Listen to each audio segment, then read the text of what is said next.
Welcome here at Fraunhofer CML Maritime Innovation Update. My name is Johan Bergman, and today we are listening to an interesting presentation of Shubhani Gupta with the title 3D Container Pin Classification and Segmentation. This Gupta is working at Fraunhofer CML at the Department Port Technologies, and this work has been conducted in the context of a research project, which Shubhani will speak about in 1 minute. And as for the presentation, I kindly ask you to keep the microphones muted and also the camera deactivated. After the presentation, there is a chance to ask questions. You can do it by raising your hand, or please feel free to write your question in the chat. Shubhani, let us start. Yeah, thank you. Thank you so much, Johan. I hope I'm audible to everyone.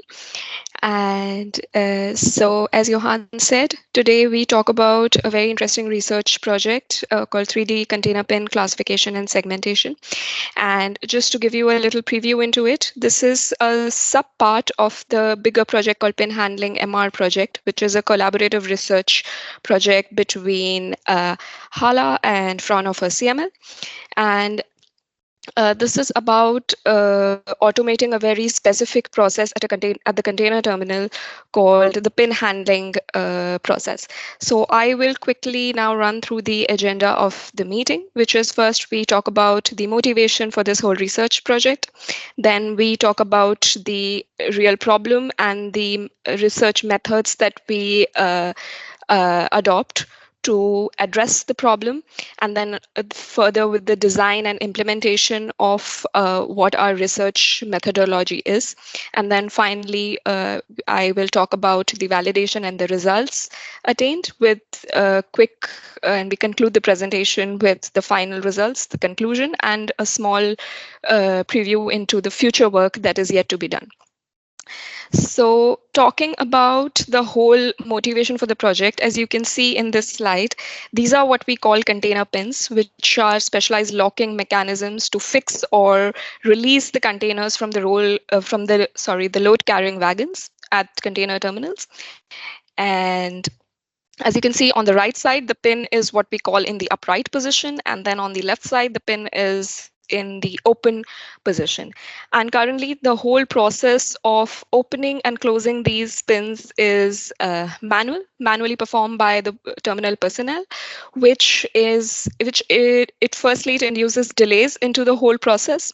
It is detrimental to the safety of the workers at the terminal, and also it disrupts a whole process flow at the terminal.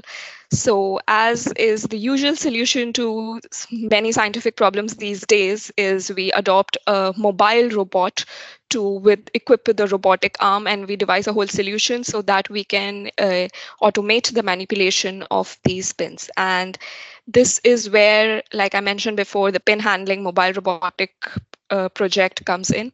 And what you see in this slide is a small demonstration from the lab in the Fraunhofer CML itself, where we have a robotic arm with a magnetic gripper attached at the end, which is manipulating opening and closing the pin automatically. And that is the whole primary. This is just a small objective along with the whole primary research objective of the pin handling MR project, which under the scope of which we intend to deliver a whole mobile robotics solution with a proper hardware and software stack capable of path planning, localization, and finally manipulation of the pins.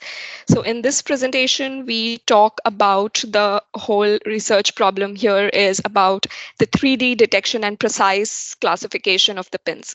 So there can be different types of pins, but for the scope of this project, we consider two kinds of pins.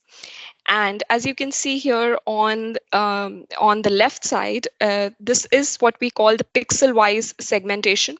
So when you think about object detection, mostly the first thing that would come to your mind would be a bounding box detection, but that is not appropriate, or I would say sufficient for accurate robotic manipulation in such situations like this project, or let's say even medical applications where you need very precise localization of the target objects. So here you can see what we develop is called pixel-wise masks for objects. And how do we now induce a third dimension is we add something called depth dimensionality along with the RGB dimensionality. Then we perform the detection and generate masks for both the dimensionalities. Now, this is what we identify as the research problem here.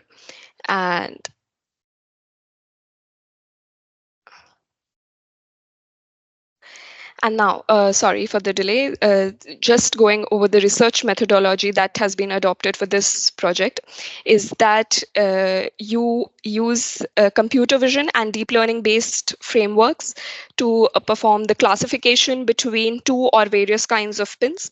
And also, since any deep learning framework would require a well annotated and a precise data set, and this was a very specific object, so the second step would be to create a self-annotated RGB and depth container pin dataset.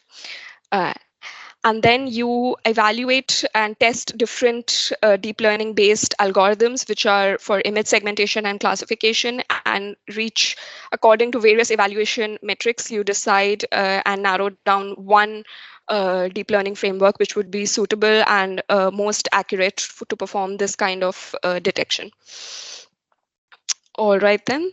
So first, to quickly go over our container pin RGBD dataset, the images were collected from two sources. First, from the lab source, which was from the same demonstrator table that I showed earlier in the second slide. And here you can see as there are two types of pins. Just another point here that all the pins usually look similar in upright position. It's the main differences comes apparent when you actually open up the pins. So as you can see, one pin has a very flat surface, and the other pin has something of a protrusion, which we term as nose.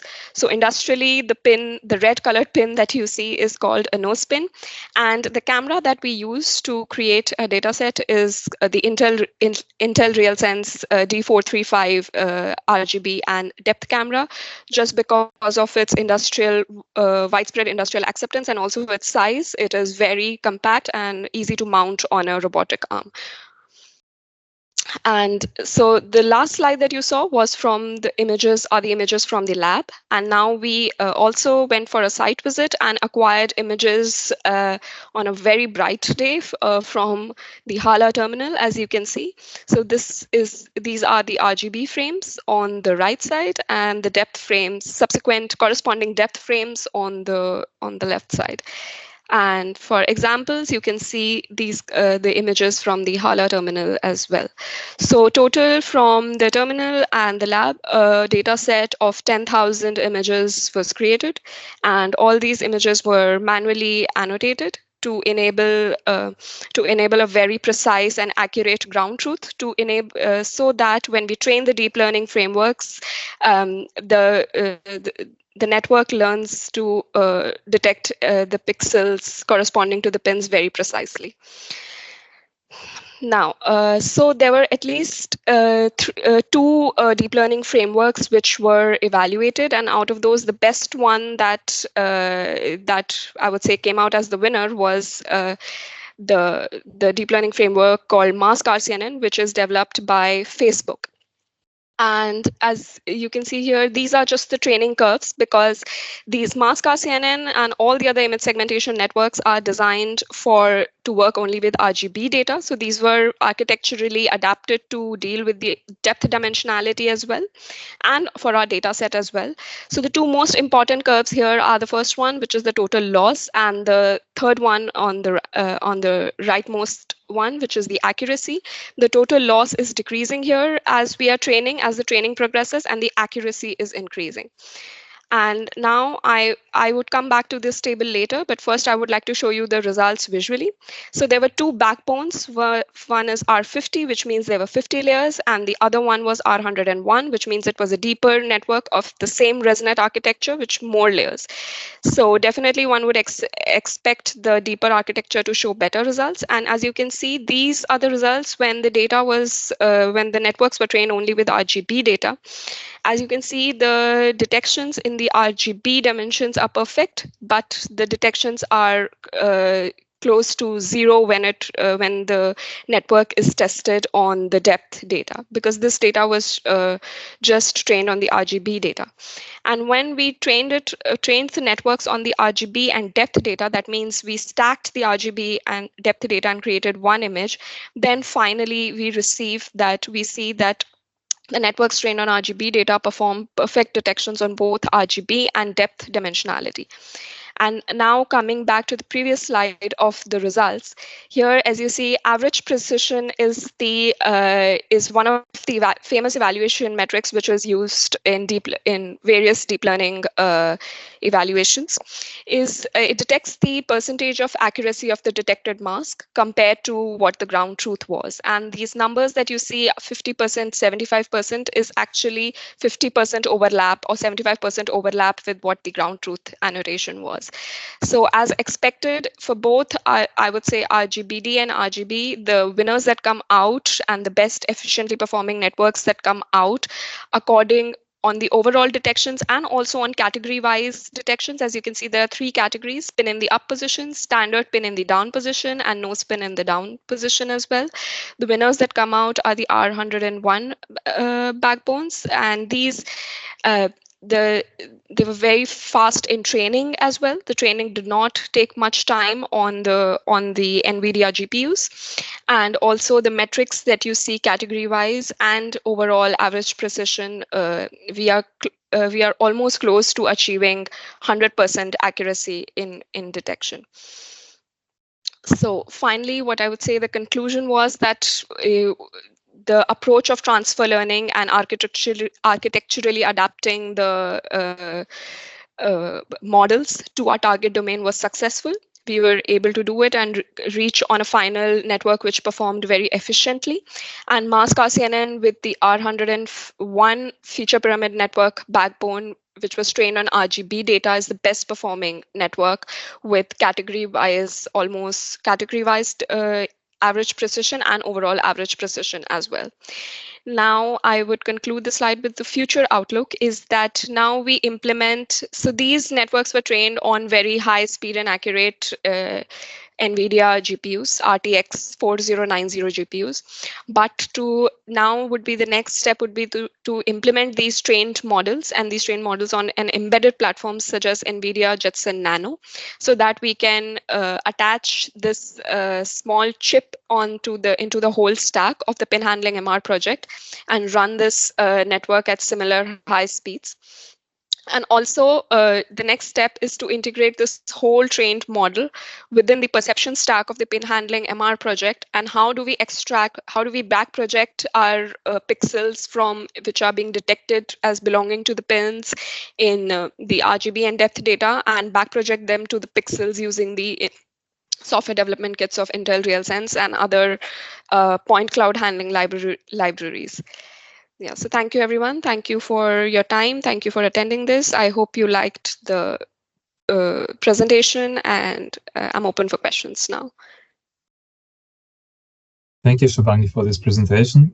And yes, then I would like to open the question session. I'm looking into the chat, and please feel free to type your questions. Maybe, Shubhangi, before I see any questions in the chat, maybe we could focus a little bit on the next steps as you have presented in the last slide. So the next step, as I understand, is the merging or to combine the results of this work with the manipulation stack. Maybe you could ask or tell a few words more about this. Yeah, so currently what we have is you have RGB detection and depth detection, which is the X, and these can be back projected to X, Y, and Z coordinates. But for perfect robotic manipulation, you need what we term as orientation, which mean the rotation and translation of the object in question as well. So either, like I said, so the main thing about this is now we know the pixels which are corresponding to the pin in the photo in both RGB and depth dimensionality. And there exist libraries like PCL, point cloud library, where we can back project the RGB and depth data to create a whole point cloud. And then we can rotate the point cloud and determine the orientation of the pin. So this is our next step, is how do we get the remaining 3 dimensions that are required for accurate robotic manipulation. We are done with 3. We need at least 2 or 3 more. Okay, thank you so far.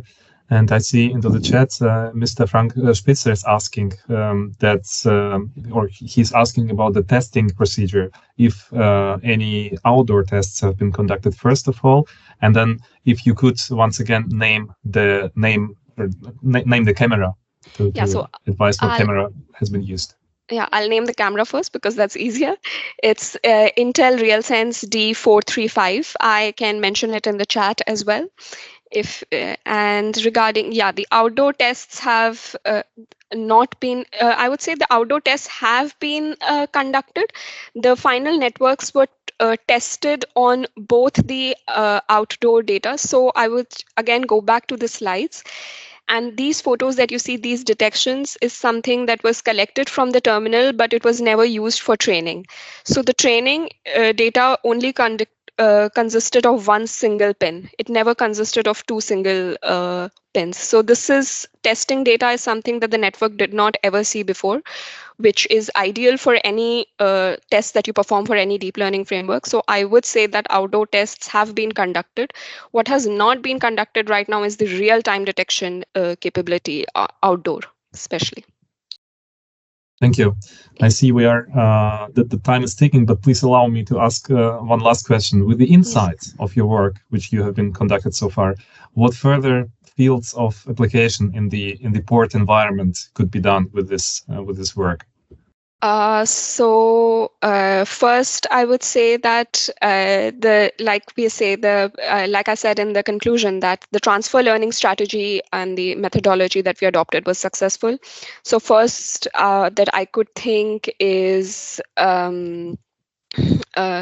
fault detection in any of the objects at the terminal, like detecting rust and let's say in the container pins only or any other object. So we could label the data and create the data accordingly and train the networks to detect rusting and check the deterioration, like actually the health of the structures and other objects like this. Other would be the plaques that are there in the containers that could be like used. Johan, could you explain this? I understand that you understand what I mean, but I think you speak about the plaques of reefer containers. Yes. The plaques of the leafer containers. We could use the similar strategy to identify those as well. Okay. Thank you so much. I see there's another question from Mr. Spitzer. I would say it goes too deep, and we are going to contact you separately. Okay, Shubhagi, thanks once more to you, and thank you to the audience for listening to us, for asking questions. Please join us next Friday.